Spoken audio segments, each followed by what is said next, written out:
ఈరోజు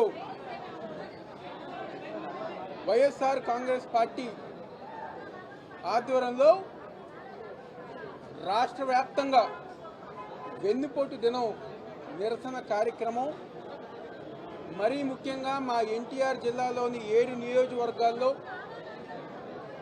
ముఖ్యంగా ఈరోజు తూర్పు నియోజకవర్గంలో మా కార్పొరేటర్లు, మా డివిజన్ అధ్యక్షులు, మా మండల అధ్యక్షులు, మా జిల్లా నగర డివిజన్ సంబంధించిన నాయకులు, అనుబంధ అధ్యక్షులు అందరితో, అదేవిధంగా వేలాది మంది ప్రజానికం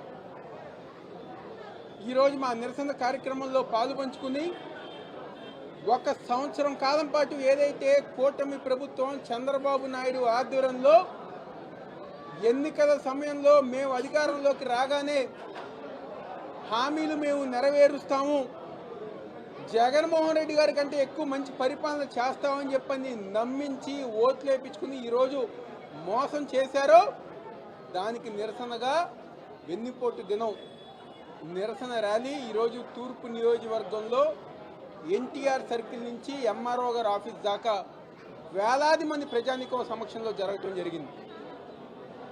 ఎందుకు ఎన్టీఆర్ సర్కిల్ దగ్గర నుంచి ప్రారంభించామంటే, వెన్నుపోటు అనేది ప్రారంభమైంది చంద్రబాబు నాయుడు రాజకీయం వెన్నుపోటు ద్వారా ప్రారంభమైంది ఎన్టీఆర్ గారి దగ్గర నుంచే కాబట్టి ఆ రోజు రామారావు గారికి వెన్నుపోటు పొడిచారు.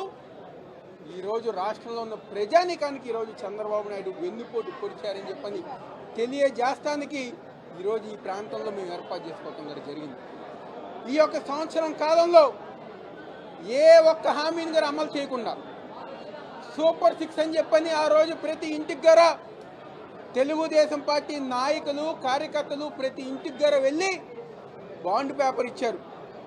అందులో చంద్రబాబు నాయుడు సంతకం చేశారు, పవన్ కళ్యాణ్ సంతకం చేశారు.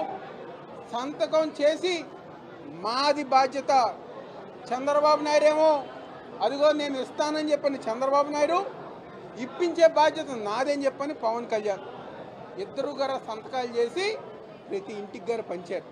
ఈరోజు ఏమైంది ఆ బాండ్ పేపర్ల సంగతి? ఏం చేసుకోమంటారు ఆ బాండ్ పేపర్ల గురించి? అదేవిధంగా ఈరోజు ఎంతమంది పిల్లలు ఉంటే అంతమంది పిల్లలకి 15,000 తల్లికి వందనం అన్నారు. 18 ఏళ్ళు దాటిన ప్రతి మహిళకి నెల 1,500 ఇస్తామన్నారు. ఫీజు రీయింబర్స్మెంట్ అన్నారు. రైతులకి 20,000 అని చెప్పన్నారు. కరెంటు ఛార్జీలు పెంచమన్నారు. ఉచిత బస్సు అన్నారు. గ్యాస్ సిలిండర్లు అన్నారు. నిరుద్యోగులకి నిరుద్యోగ భృతి అన్నారు. జాబు క్యాలెండర్ అన్నారు. ఏవైనా హామీలు బాబు అని చెప్పని ఈరోజు ప్రజలందరి గారు నినాదిస్తున్నారు, అందరి గారు నిరసన తెలియజేస్తున్నారు. ఏమైపోయినా హామీలు ఎప్పుడు ఇస్తారా? హామీలు ఎప్పుడు ప్రజానికం ఏదైతే ఆశలు పెట్టుకున్నారో ఆ ఆశలు ఎప్పుడు నెరవేరుస్తారు బాబు అని చెప్పని ఈరోజు ప్రజానికం అందరి గారు రోడ్ల మీద వస్తడం జరిగింది.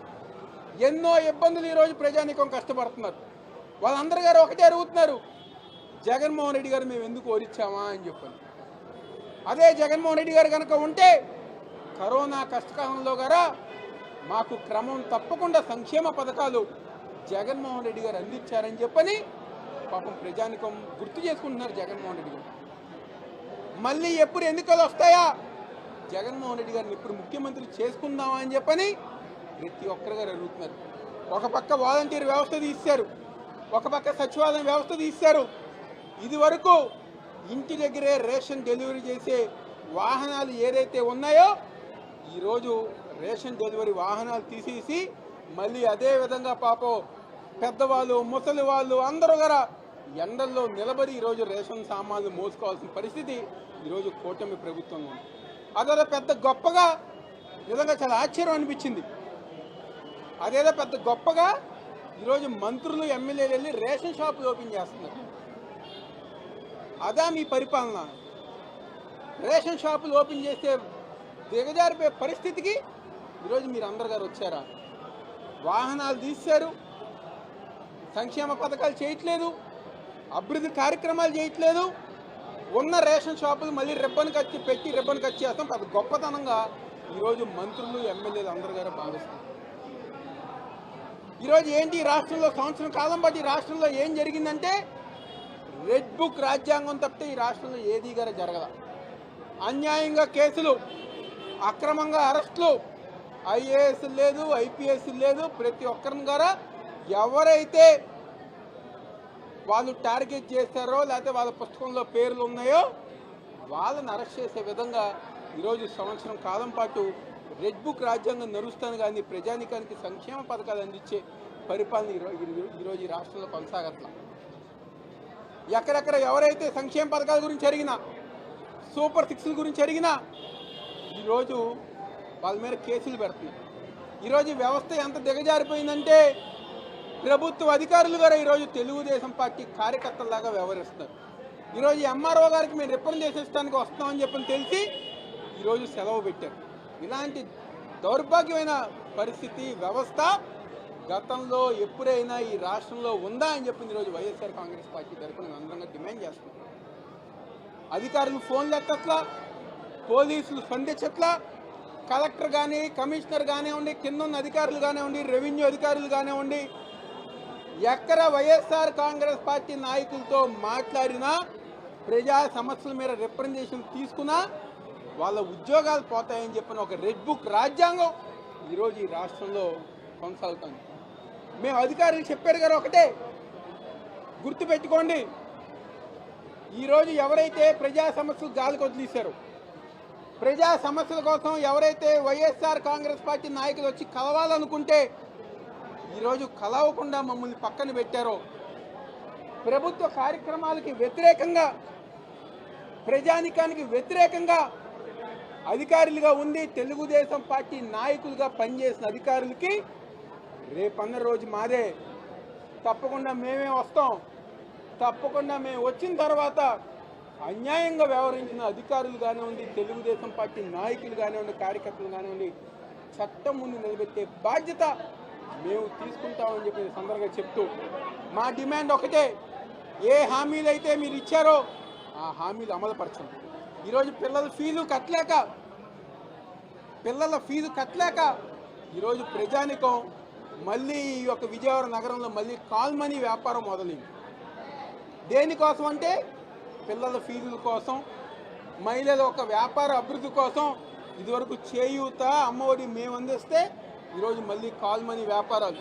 ప్రతి కాల్ మనీ వ్యాపారం కూడా చేసేది తెలుగుదేశం పార్టీ నాయకులే.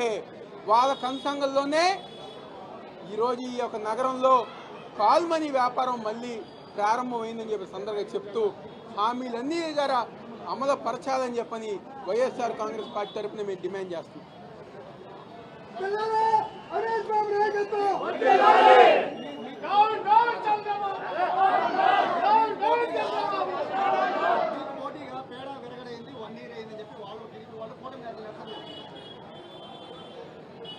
ఈ విషయంలో వాళ్ళు పోటీ పడతానికి సిగ్గుండాలి. ఈరోజు మేము ఎందుకు మా నిరసన కార్యక్రమం దేనికి, సంవత్సరం కాలం పాటు ప్రజానికానికి వాళ్ళు ఇచ్చిన హామీలు అమలు పరచట్లేదు, అవి అమలు పరచండి అని చెప్పని ఈరోజు మేము మా నిరసన కార్యక్రమం తెలియజేసాం. ఈరోజు వాళ్ళు ఏం చెప్పాలి, మేము చేస్తామని చెప్పాలి, లేకపోతే ఈ విధంగా చేయబోతున్నామని చెప్పాలి. అది కాకుండా ఈరోజు దివాళీలు చేసుకుంటాం, సంక్రాంతి చేసుకుంటాం, మీరు చేసుకుంటున్నారు సరే, పాపం ప్రజానికం చేసుకుంటున్నారా? మన దివాళీ పండుగ మన ప్రజానికం సరిగ్గా చేసుకున్నారా? సంక్రాంతి పండుగ మన ప్రజానికం సరిగ్గా చేసుకున్నారా? అదే జగన్మోహన్ రెడ్డి గారు ఉంటే సంక్రాంతి పండుగకి చేయూత ఇచ్చేవారు, దివాళీ పండుగకి కాపునేస్తూ ఇచ్చేవారు. ఏదో ఒక పండుగకి ఏదో ఒక రూపంలో ప్రభుత్వ సంక్షేమ పథకాల రూపంలో డబ్బులు అందించి ఇళ్లల్లో వెలుగులు ఆ రోజు మన జగన్మోహన్ రెడ్డి గారు నిలిపితే, ఈరోజు చంద్రబాబు నాయుడు, పవన్ కళ్యాణ్ వచ్చిన తర్వాత మీరింట్లో మీరు సంక్రాంతిలు చేసుకుంటున్నారు, దివాళీలు చేసుకుంటున్నారు, కొత్త ఇల్లు గృహప్రవేశాలు చేసుకుంటున్నారు, ప్రజలు మాత్రం పాపం కన్నీళ్ళు పెట్టుకుంటూ బాధపడుతున్నారు. కాబట్టి సిగ్గుండాలి. ఈరోజు ఎవరైతే మాట్లాడుతున్నారో మీరు చెప్పిన హామీలు మేము ప్రశ్నించే పార్టీ అని చెప్పని మీరు పెట్టారు కదా, హామీలు ఎందుకు అమలు చేయట్లేరని చెప్పని మీరు ప్రశ్నించట్లేరా?